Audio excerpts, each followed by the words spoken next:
the US government can print $1 trillion right now and buy all the Bitcoin in the world. Yeah. So this idea that, for example, Fidelity has trillions of dollars of assets under management. Hopefully somebody can look up the logo of Fidelity. It's a little Masonic logo. And they started mining Bitcoin in 2015. Kathy Wood, she bought 100 grand worth of Bitcoin at $250. Dude, the big dogs have been in way before you. You think you got the information first? You think you landed on a Reddit forum and you're ahead of all the guys that are actually institutionalizing and making the rules and setting things in stone? You're mistaken. For example, a couple days ago, we had a new prime minister assigned to the UK. Yeah, Bitcoin.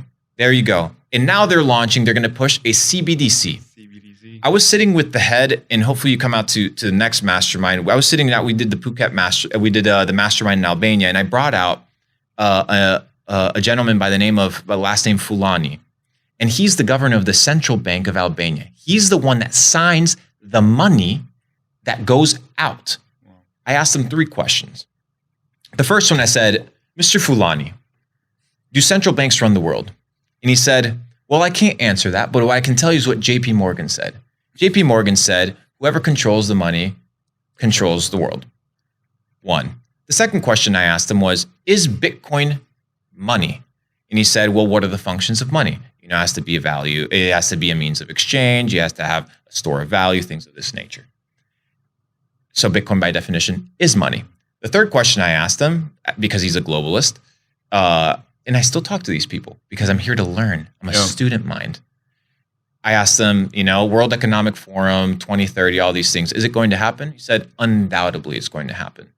And the reason he knows it's going to happen is because we're going to go back into a state of what's called techno-feudalism. I'm not going to go into super in-depth details as to what techno-feudalism is. We'll talk about it over dinner because it's a little bit of a deeper conversation, things that I think people need to go and explore. But if you think a bunch of retail Wall Street bet investors are going to go against the system that allowed them to get rich in the first place, is foolish.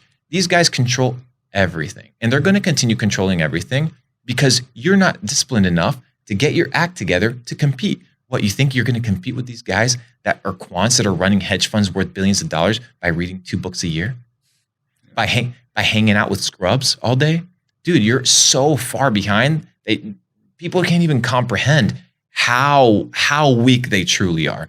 So my recommendation for people is understand where things are going, understand where the trends are moving, and position yourself in a way where you, as part of the system, because you are a part of the system, like you are part of the problem, you're part of the virus, just as much as everybody else is part of the virus. You need to position yourself in a way that you can succeed and you can minimize your risk. So what does this mean? Over the next coming years, there's going to be a couple major sectors that are going to be extremely popular. Sector number 1, anything that has to do with green renewable energy, massive sector, right? So me understanding this, I'm going to start looking for projects, companies that are going to position myself, right, to make. Dude, these guys still have to pull their money out of the markets. They still have to be able to play these games. So what I'm doing is I'm figuring out where are these guys going, and how can I take a little nibble?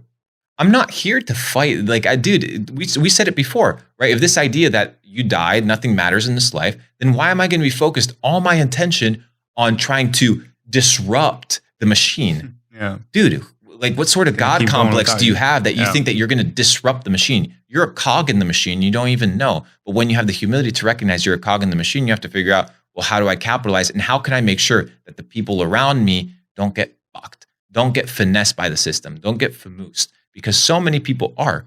And if you have the ability to capitalize on that and to do good with the resources that you gain from that, I think that that's a win.